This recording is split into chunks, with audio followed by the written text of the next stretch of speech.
वज़ीर-ए-आज़म शहबाज शरीफ की महंगाई बढ़ने की शरह 3.5% पर आने पर कौम को मुबारकबाद। अपने पैगाम में कहा, मुल्क मुआशी इस्तेहकाम के बाद तेजी से तरक्की की जानिब गामजन है। मुआशी टीम की काविशों से महंगाई की शरह गुज़श्ता 6 साल की कम तरीन सतह पर आ गई। बतौर खादम आवाम से किए अपने हर वादे पर कायम हूँ। आवाम की मुश्किलात के अज़ाले के लिए दिन रात मेहनत का अहद किया था।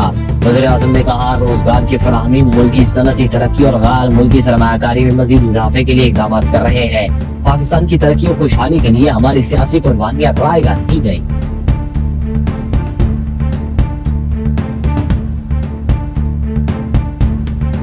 मुआशी तरक्की के लिए सियासी इस्तेहकाम जरूरी है। ज़राई और रिटेल सेक्टर को टैक्स नेट में आना होगा। वज़ीर खजाना मोहम्मद औरंगज़ेब का कराची चेंबर ऑफ कॉमर्स में खिताब। कहा, हुकूमत किसी की भी को पॉलिसियों में तसलसल होना चाहिए। महंगाई कम हो रही है, निजी शोबे को इस मुल्क की क़यादत करना होगी।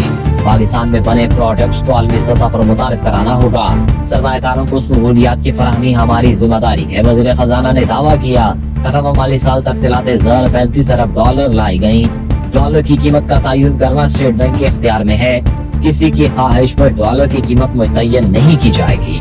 IMF ने पेट्रोलियम पर सेल्स टैक्स की कोई शर्त किस हैसियत से लोगों में चेक तकसीम कर रही हैं। पंजाब के वज़ीर इत्तलात अज़मा बुखारी ने सवाल उठा दिया। कहती हैं, खैबर पख्तूनख्वा के फंड को फोटो सेशन और तशहीर के लिए इस्तेमाल करना शर्मनाक है। मुश्ताक बीबी ने तो भागने में वर्ल्ड रिकॉर्ड कायम किया हुआ है। लाखों का लश्कर कहाँ गया? मुश्ताक बीबी खुद कुलसुम प्लाजा से आगे नहीं गई। वो CCTV फुटेज मौजूद है जिसमें बुशरा गाड़ी तब्दील करके भागी।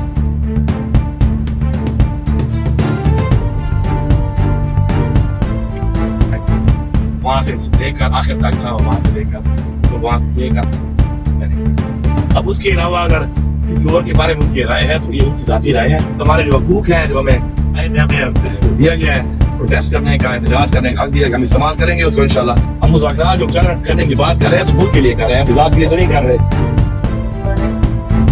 बुशरा बीबी और अलीमीन गंडापुर के बयानात में तज़ाद। वज़ीर आला KP ने एहतजाज के रोज बुशरा बीबी को अकेले छोड़ने की तरदीद कर दी। डेरा इस्माइल खान मीडिया से गुफ्तगू में कहा, ऑपरेशन के वक्त बुशरा बीबी के साथ रहा, उन्हें तनहा नहीं छोड़ा। कहा, पानीपत जंग की तरह हमले करेंगे। 5 हमले हमने कर लिए। जिस तरह महमूद गजनवी ने 17 हमले किए, हम भी उसी तरह हमले जारी रखेंगे। बोले, डी चौक में हमारे कारकुनों पर सीधी फायरिंग की गई। हुकूमत ने हमारे लोगों को कत्ल कराया। 12 वर्कर्स शहीद और 107 का अभी तक पता नहीं है। बोले, अभी सिविल नाफरमानी की तहरीक का फैसला नहीं हुआ, अभी मुज़ाकरात होने हैं। हम मुल्क की खातिर मुज़ाकरात कर रहे हैं। अगर हुकूमत मुज़ाकरात नहीं करती तो हम तो चल ही रहे हैं। एक सवाल पर अलीमीन गंडापुर ने कहा, मदारिस में दीनी तालीम के साथ दुनियावी तालीम देना चाहते हैं। अच्छी बात है, मदारिस की रजिस्ट्रेशन होनी चाहिए।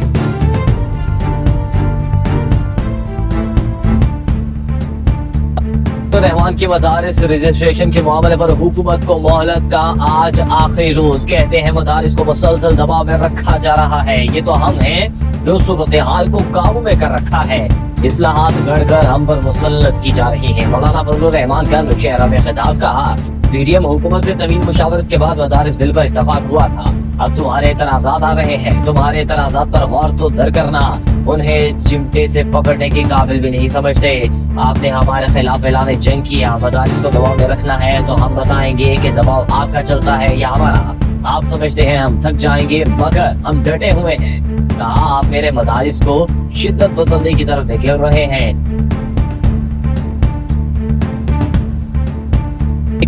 हम पेशरफ पीठे क़यादत करार। GIT ने तफ्तीश मुकम्मल करके रिपोर्ट लाहौर की इंसदाद दहशतगर्दी अदालत में पेश कर दी। रिपोर्ट के मुताबिक PTI क़यादत ने अवाम को उकसाया।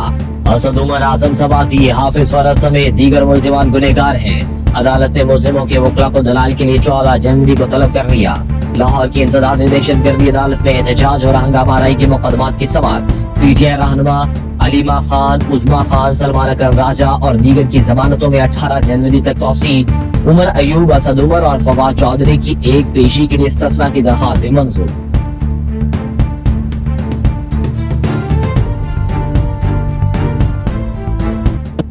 शरीफ से वज़ीर दाखिला और chairman Pakistan cricket board Mohsin Naqvi की मुलाकात। मोहसिन नकवी ने वज़ीर आज़म को ICC चैंपियंस ट्रॉफी टूर्नामेंट की पेशरफ के हवाले से आगाह किया। शहबाज शरीफ ने चैंपियंस ट्रॉफी से मुतालिक चेयरमैन पीसीबी के उसूली मौक़िफ़ को सराहा। कहा कि चैंपियंस ट्रॉफी टूर्नामेंट से मुतालिक आपका मौक़िफ़ हर पाकिस्तानी के दिल की आवाज है। पाकिस्तान की इज्जत सबसे पहले है और इसके बाद कुछ और है। मोहसिन नकवी ने कहा कि पीसीबी पाकिस्तान में चैंपियंस ट्रॉफी टूर्नामेंट के इनेकाद के लिए मुकम्मल तौर पर तैयार है। हम पाकिस्तान और क्रिकेट की जीत चाहते हैं। इंशाल्लाह चैंपियंस ट्रॉफी के हवाले से अच्छी खबर सामने आएगी।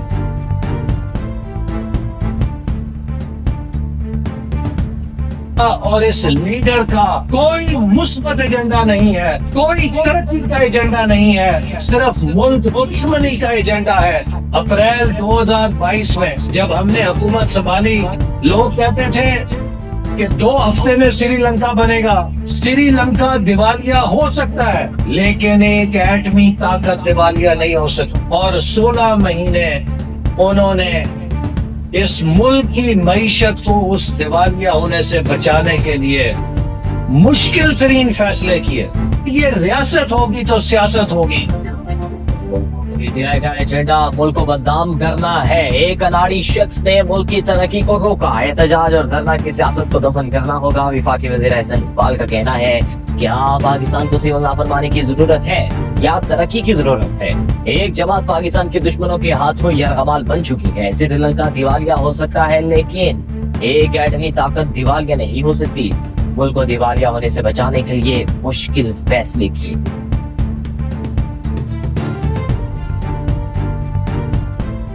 गौहर को ऑफर की, संजानी में बैठे बानी पीटीआई को रिहा कर देंगे। अलीमा खान का दावा। इंसदाद दहशतगर्दी की अदालत के बाहर मीडिया से गुफ्तगू करते हुए कहा, 24 नवंबर को एहतजाज के लिए लोग आना शुरू हुए तो हुकूमत ने खौफजदा होकर बैरिस्टर गौहर को बुलाकर पेशकश की। अलीमा खान ने कहा, जिला हाउस केस का फाइल शुरू नहीं हो रहा, प्रोसिक्यूशन के पास शवाहिद ही मौजूद नहीं है, ये लोगों की जिंदगियां खराब कर रहे हैं। हमारे खिलाफ 5 अक्टूबर के मुकदमे में किरदार का पुलिस को पता ही नहीं था।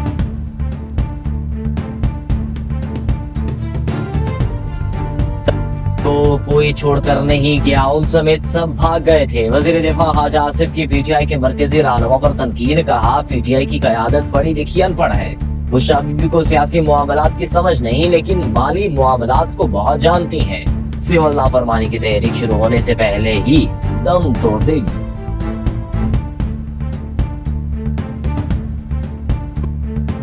बानी पीटीआई की जानिब से सिविल नाफरमानी की ताजा कॉल पार्टी के लिए हैरान को नक्सलियत ने इसे नाकाबिल अमल करार दे दिया। सराय के मुताबिक ज्यादातर पार्टी रहनुमाओं ने अपने दाखिली व्हाट्सएप ग्रुप में बात करते हुए सिविल नाफरमानी की कॉल पर तहफुजात का इज़हार किया और मामला बानी के सामने उठाने का फैसला वापस कराने का इंदिया दिया है। जराये ने दावा किया है कि PTI chairman barrister Gauhar Ali Khan, secretary general Salman Akram Raja, Ali और असद को सिविल नाफरमानी की कॉल के हवाले से एक्स पर बानी की पोस्ट से पता चला। वो समझते हैं ये काबिले अमल नहीं है। ना तो बैरून मुकीम पाकिस्तान में अपने अहले खाना को रकम भिजवाना बंद करेंगे और ना ही वो बिजली और गैस के बिलों की अदायगी बंद करेंगे। पीटीआई के रहनुमा भी ऐसा नहीं कर पाएंगे, क्योंकि बतौर रुकन पार्लियामेंट सिविल नाफरमानी में हिस्सा लेने से वो नाअहल हो जाएंगे।